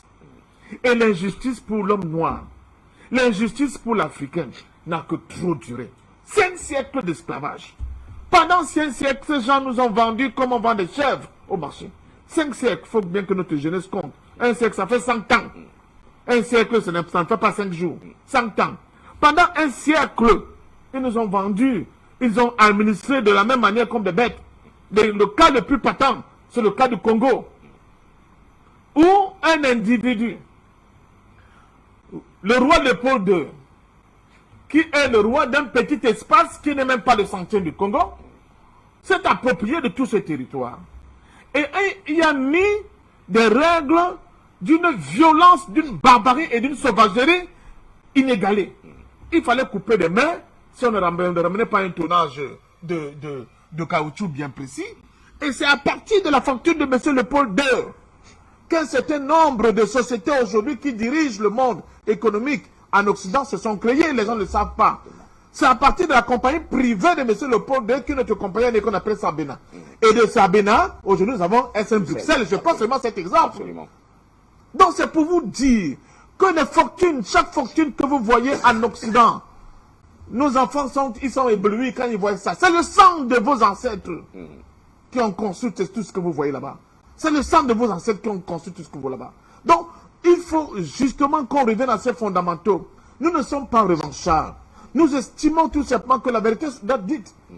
Elle doit être dite avant qu'on ne passe à la réconciliation. Il faut que ce soit, la démarche doit être vérité, qu'il y ait une justice pour les Africains, et enfin pour qu'on puisse arriver à la réconciliation. Depuis un siècle pratiquement encore, nous sommes dans un néocolonialisme qui n'est pas son nom, où les gens continuent de nous appliquer sur chez nous une monnaie nazie de francs CFA, où les gens continuent d'avoir des accords léonins, des faux accords de coopération, des bases militaires qui font et défendent les chefs d'État ici chez nous. Ils prennent tout, ils prennent notre or, nos forêts, c'est-à-dire que même nos âmes, parce que même à travers les programmes scolaires, ce que nous avons dans leur tête, c'est le complexe, n'est-ce pas, de cet ordre-là. Donc il faut qu'on essaie de détricoter tout cela intellectuellement, mais et de casser complètement cette superstructure qui me permet par l'Afrique de pouvoir compter sur lui-même, d'être fier de lui-même et de penser qu'il peut aller de l'avant. Et nous avons aujourd'hui des conditions idoines, des conditions, j'allais dire, presque qui favorisent cette possibilité-là. À nous de la saisir, que de continuer de louvoyer, de raser les murs, de raconter des histoires de Papa Madi, de jouer les chiens couchants de l'impérialisme. Cet âge-là est complètement révolu. Il faut que les gens sachent que le monde a changé. Et le monde changera davantage avec le poids énorme de la volonté du peuple africain dans la balance de ce jeu politique qui se passe actuellement. Et je peux vous dire, les pyramides que vous voyez en Égypte ne sont que la partie visible de l'iceberg par rapport aux géants africains. Mais ce géant africain ne sera pas revanchard, j'insiste. Il ne sera pas constitué contre un peuple. Parce que si l'Afrique décide d'avoir cela comme, j'allais dire, mode opératoire, nous serons obligés d'effacer de la surface de la terre certaines nations, certaines races. Mais parce que l'Afrique n'est pas ça. L'Afrique, c'est l'amour. Et ça se voit au quotidien comment les Africains vivent. Nous, ce que nous voulons dire au monde, c'est que construisons un monde de paix, un monde de convivialité, un monde où les êtres humains, enfin, vont se regarder avec plein d'amour. Et ça, c'est ce que nous sommes capables de faire. Léopold II, pour sortir, il disait à ces missionnaires qu'il envoyait sur notre continent, n'allez pas apprendre Dieu à ces gens. Ils connaissent Dieu avant, peut-être même avant vous.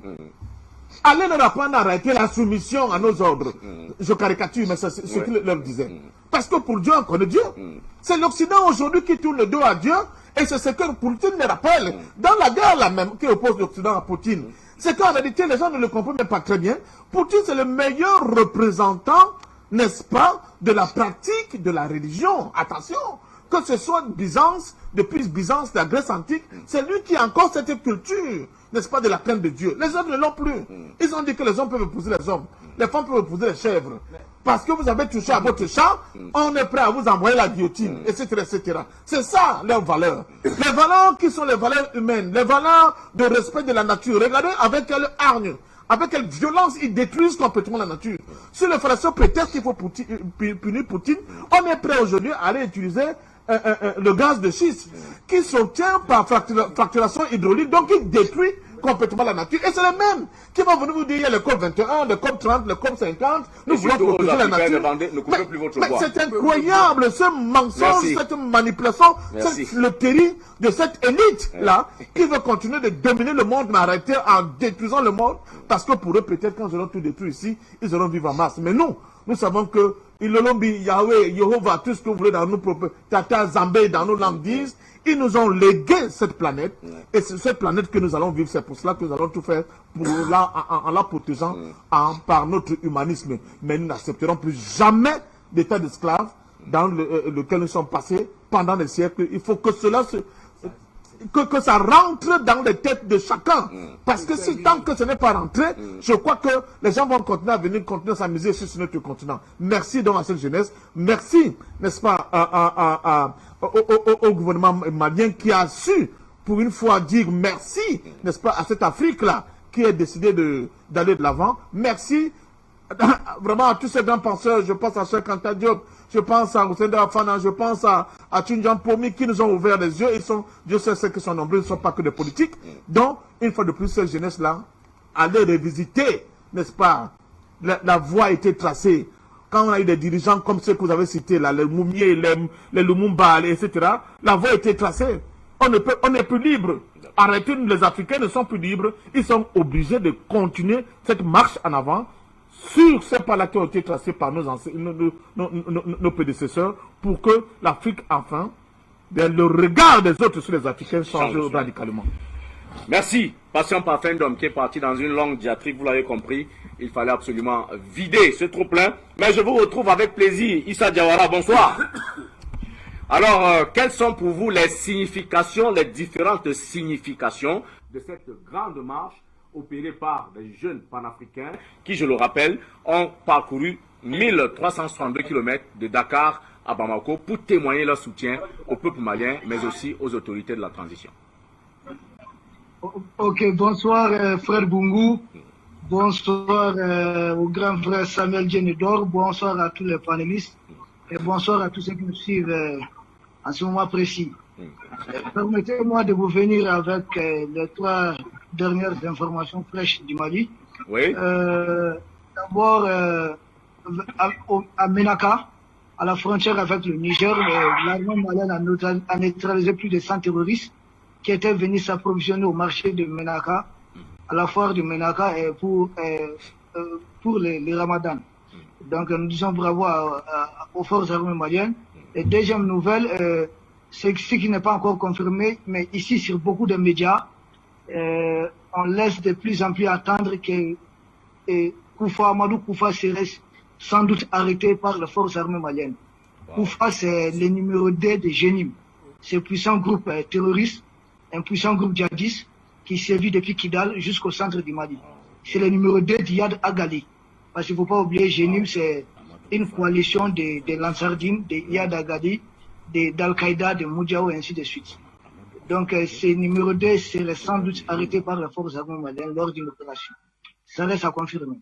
Mais, troisième bonne nouvelle, c'est que vous avez suivi cette grande marche organisée aussi, un grand meeting par le collectif pour la défense des militaires CDM pour demander le retrait pur et simple du Mali de la CEDEAO.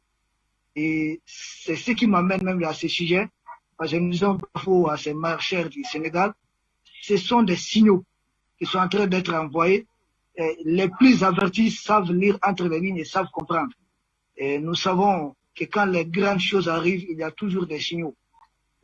L'effet de voir des humains marcher de Dakar-Bamako, c'est un signal très fort. Nous savons que dans les temps, pour marcher 1000 km et quelques, généralement cela occasionnait des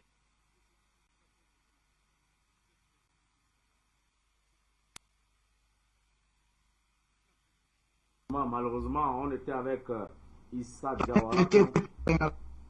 Oui, Issa, vous êtes voilà, venu. notre empire. Aujourd'hui, oui, non, c'est bon, je suis là. Les marcheurs sénégalais, c'est un signal fort. C'est cette nouvelle Afrique qui est en train de naître. C'est cette Afrique des peuples.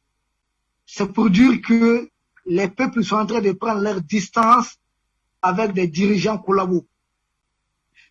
C'est ce qui m'amène droit. Je dois profiter pour dire que je comprends. Beaucoup disent que le Mali doit se retirer de la CEDEAO immédiatement, Ce qu'il faut comprendre, ne tombons pas très vite dans le piège des impérialistes. La CEDEAO n'est pas qu'une communauté économique. C'est aussi une communauté de la grande civilisation africaine. Puisque vous allez comprendre que du Mali jusqu'en Afrique du Sud, nous appartenons à une grande civilisation. La civilisation étant la manière de vivre et de penser d'un peuple à un moment déterminé de son histoire. Vous allez comprendre que du Mali jusqu'aux confins de l'Afrique, nous avons le même respect envers les aînés. Nous avons le même respect envers le mariage, envers les cérémonies de naissance, les cultes de mort.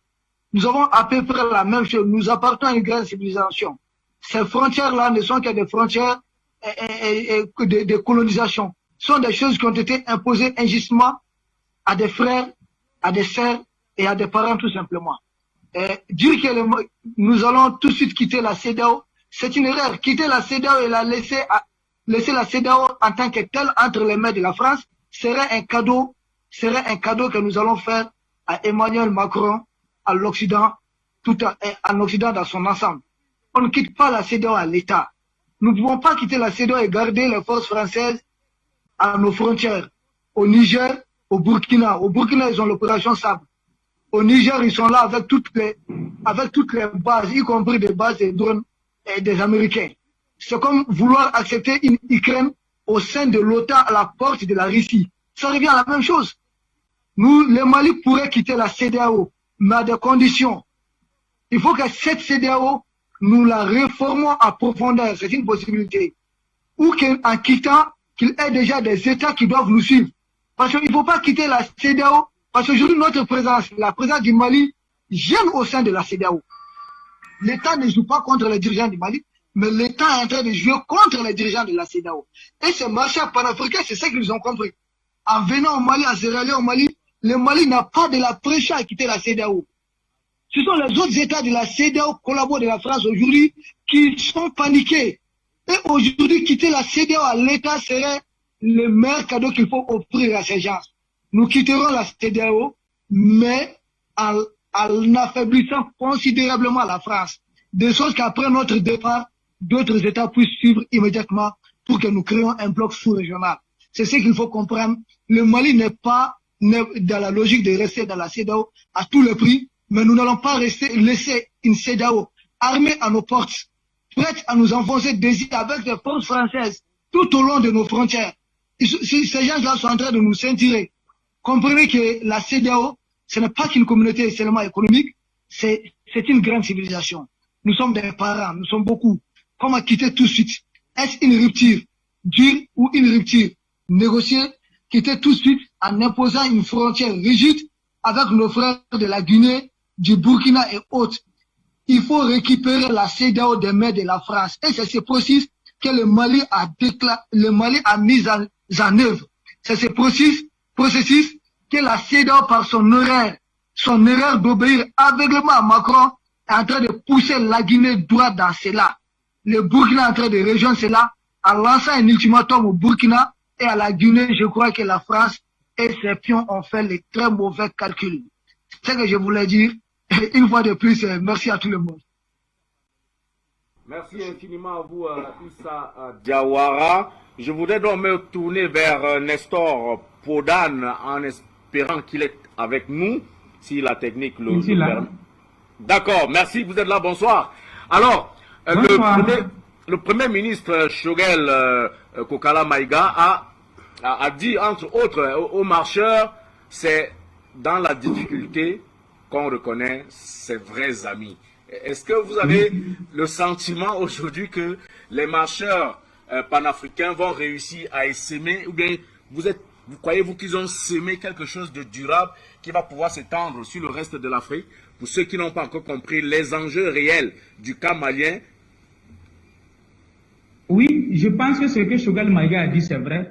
Les marcheurs ont semé quelque chose qui va rester quelque chose de durable. Pourquoi? Je m'explique.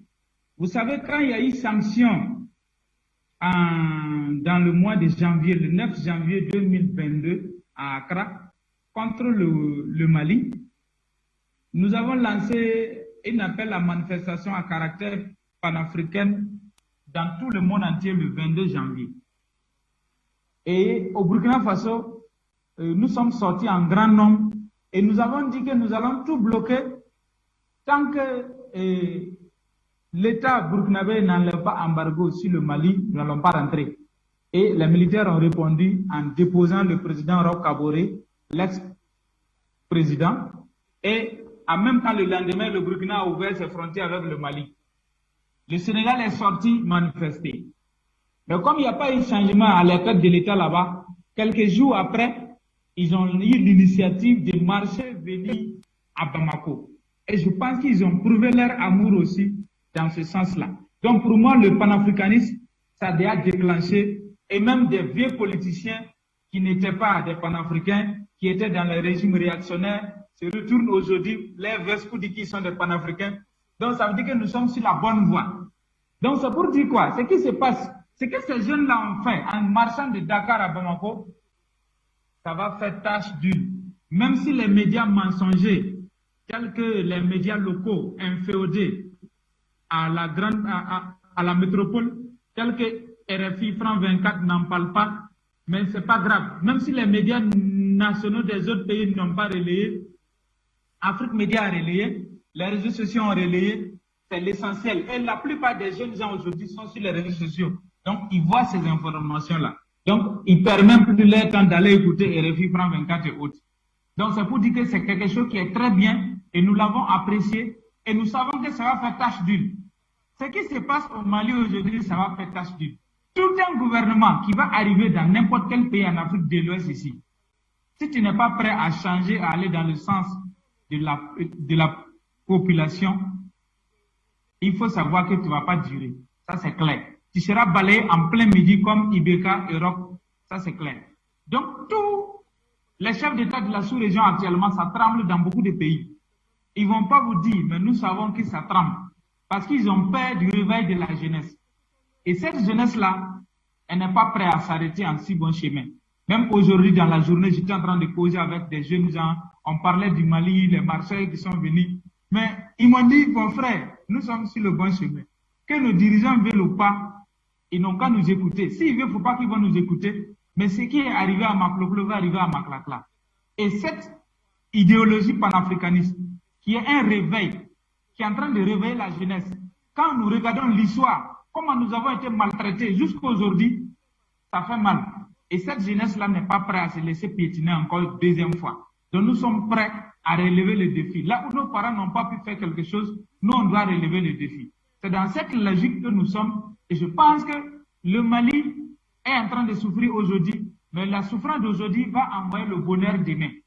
Donc, tous les autres qui veulent faire la compromission avec l'impérialisme pour ne pas souffrir, alors que déjà le peuple souffre, on ne souffre pas deux fois. Il faut accepter de souffrir une seule fois et on s'en sort une bonne fois pour toutes. Je vous donne un exemple très simple. La CEDEAO est en train de menacer actuellement le Burkina Faso. Si cette même plateau, plusieurs fois, j'ai a dit, nous avons besoin de la CEDEAO parce que nous sommes attaqués. Si la CEDEAO ne vient pas, si le président Roch tombe, il ne faut pas qu'ils vont vouloir venir sanctionner le Burkina Faso. Ce n'est pas ce qu'ils sont en train de faire aujourd'hui.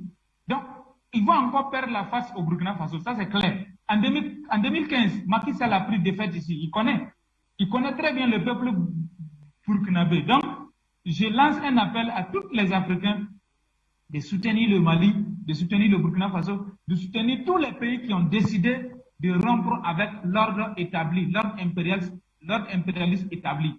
Et je suis sûr et certain, les marcheurs maliens et qui ont marché de Dakar au Mali, ça va faire tâche d'huile et ça va encore galvaniser la jeunesse africaine à adhérer au panafricanisme, à changer de mentalité, à voir une nouvelle Afrique. C'est possible. Et que nous voulons que ces frontières imposées par les colons soient brisées et que le peuple devienne un. Si nous sommes un, nous pouvons imposer. Et dans les jours à venir, je pense que les panafricanistes doivent lancer une marche internationale au niveau de l'Afrique pour demander la création d'une armée africaine. Si nous avons notre propre armée pour combattre les terroristes, les bandits, même si nous sommes agressés par l'extérieur, les autres là vont nous respecter. Donc, c'est à nous, la jeunesse, d'imposer cela aux dirigeants dirigés. Si nous les laissons le choix librement, ils ne vont pas le faire. Nous allons les imposer. Merci beaucoup. Merci à vous, Nestor Podas. Je voudrais me retourner donc vers vous également, Roland Bayala. Est-ce que vous diriez, comme ces marcheurs, que le sort du Mali est intimement lié à celui de l'Afrique? Parce qu'ils ont dit, si le Mali tombe, c'est toute l'Afrique qui va tomber. Bonsoir Afrique Média. Merci d'être encore sur ce plateau, ce beau plateau d'Afrique Média que j'ai laissé pendant un certain temps, compte tenu effectivement de la situation politique au Burkina Faso. Je remercie tout le monde et je formule encore mes encouragements à cette tribune-là et je salue tous les panélistes de ce soir. Effectivement, moi je prends le Mali aujourd'hui, je pense que le Mali a déjà tracé les sillons, le Mali a déjà tracé la voie pour la jeunesse africaine et pour le continent africain. Ces jeunes, lorsque je vois ces jeunes faire la marche, ça me fait un pincement au cœur et j'aurais préféré que ce soit toute la jeunesse africaine dans son ensemble, dans son entièreté, qui puisse effectuer cette marche glorieuse vers ce vaillant peuple, ce grand peuple qui a effectivement tracé, qui a posé les bases de ce panafricanisme nouveau pour tout le monde et pour toute l'Afrique. Et je pense qu'aujourd'hui, ces jeunes, en faisant ces milliers de kilomètres pour aller témoigner une fois de plus du soutien de la jeunesse africaine à son excellence Goïta et à cette coalition, à tous ces jeunes, à tout ce peuple, c'est effectivement une invite à tout le reste de l'Afrique que nous ne devons pas rester là, nous ne devons pas nous taire, nous ne devons pas regarder les choses se faire au Mali sans que nous ne prenions part à ce grand rendez-vous de l'histoire de notre continent. Et donc aujourd'hui, je pense que c'est une voie que le Mali a ouverte pour nous. Et il reste à ce que la Guinée, le Burkina Faso et bientôt aussi le Niger puissent emboîter ce pas. qu'à l'avenir, ce ne soit pas seulement quelques jeunes qui puissent faire ce pèlerinage vers ce grand pays, mais que ce soit effectivement tout le continent qui puisse se ruer vers le Mali pour célébrer cette nouvelle victoire. Parce que pour nous, aujourd'hui, c'est une victoire. Cette étape, cette course, cette marche vers le Mali, c'est une victoire. Et c'est une victoire d'étape. Et je pense que les victoires vont s'accumuler de jour en jour. Aujourd'hui, au Burkina Faso, effectivement, si vous me le permettez, nous sommes effectivement inscrits dans cette logique. Et je pense que notre silence n'est pas synonyme d'abandon du combat. Nous sommes en train de revenir en force. Et je pense que très très bientôt, vous verrez effectivement le Burkina Faso rejoindre ce grand peuple, comme il a promis depuis des mois aujourd'hui. Nous avons dit au Burkina Faso que ce n'est pas aux autorités de dire ce qu'elles veulent pour le peuple burkinabé. Si nous avons accepté de sortir dans la rue, si nous avons accepté de mouiller le maillot, ces jeunes qui sont au pouvoir aujourd'hui vont effectivement suivre ce que le peuple veut. Et si ces autorités font ce que le peuple veut à 100%, je pense qu'elles verront effectivement le peuple les soutenir. Et très rapidement, nous invitons encore les nouvelles autorités burkinabées à ouvrir très rapidement le dialogue avec le peuple malien, le dialogue avec le peuple guinéen, le dialogue avec ces peuples panafricains qui sont en train de travailler à se mettre ensemble, voilà, pour que la jeunesse puisse les suivre. Voilà. Et d'ores et déjà, je puis dire notre contentement sur ce qui se passe aujourd'hui au Burkina Faso, parce que lentement mais sûrement les choses sont en train d'aller dans ce sens-là. Nous sommes effectivement les premiers acteurs de ce qui se passe au Burkina Faso. Nous voyons effectivement comment les choses se déroulent et je ne fais que tirer mon chapeau. Mais je dis c'est bon, mais ce n'est pas assez aux autorités burkinabées. Et encore une fois de plus, nous allons pousser pour qu'enfin cette France-là sache que ce qu'elle a connu comme Afrique de par le passé, ce n'est plus cette même Afrique qui est là. Et nous allons faire tout notre possible, même au risque même de nos vies, pour que ce panafricanisme soit une réalité partout. Pour qu'au moins, pour que les peuples africains puissent enfin dire, voilà notre continent qui s'est réconcilié. Et aucun Français, aucun peuple ne pourra stopper cette marche vers la véritable liberté du continent africain. Quelles que soient les péripéties, quel que soit ce qui va arriver, je pense que nous allons aller jusqu'au bout et nous allons libérer ce continent et encore des mains, des griffes de ces impérialistes-là. Et je salue encore une fois de plus la coalition Yerawolo avec qui nous avons commencé dès le début cette lutte, avec qui nous sommes toujours en marche et avec qui nous sommes en train de préparer très prochainement, dans les semaines à venir, une très grande manifestation à Ouagadougou. Donc, je m'arrête là pour l'instant et je remercie effectivement mon frère depuis Bobo Dioulasso, Nestor Poudassé. Merci. Ben écoutez, c'est moi qui vous remercie de votre disponibilité. Et puis, chers téléspectateurs, vous savez, vous pouvez nous joindre, hein, vous pouvez nous appeler pour nous donner votre sentiment autour de cette thématique.